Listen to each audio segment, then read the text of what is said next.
unboxing and more. নমস্কাৰ বন্ধু বান্ধৱীসকল, স্বাগতম জনাইছোঁ আপোনালোকক মোৰ ইউটিউব চেনেল মাইনা লাইফষ্টাইললৈ। দেখিয়ে চাগে গম পাইছে কি বনাবলৈ লৈছোঁ। ঘৰতে আজি নাৰিকল লাডু কেইটামান বনাওঁ বুলি ভাবিলোঁ, অলপমান বেলেগ পদ্ধতিৰে।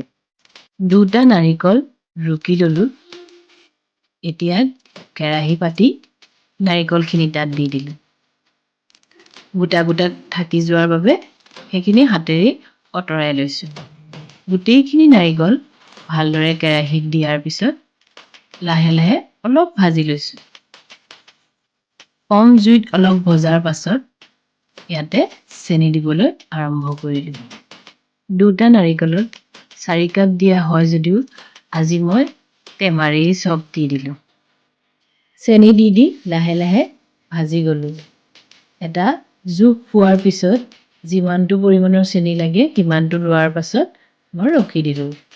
এতিয়া নাৰিকলখিনি ভজাৰ লগে লগে মই বিটৰ ৰস 4-5 চামুচ দিলোঁ।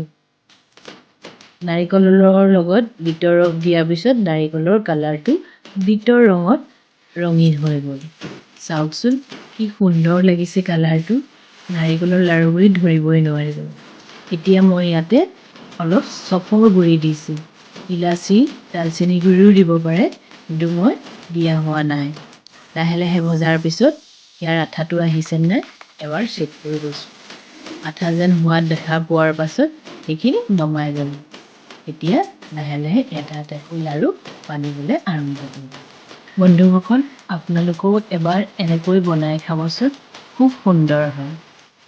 বন্ধুসকল, মোৰ এই ভিডিঅ'টো চাই যদি আপোনালোকৰ ভাল লাগিল তেতিয়াহ'লে ভিডিঅ'টো এবাৰ লাইক কৰি দিব আৰু মোৰ চেনেলটো ছাবস্ক্ৰাইব কৰি দিয়ে যেন। ধন্যবাদ।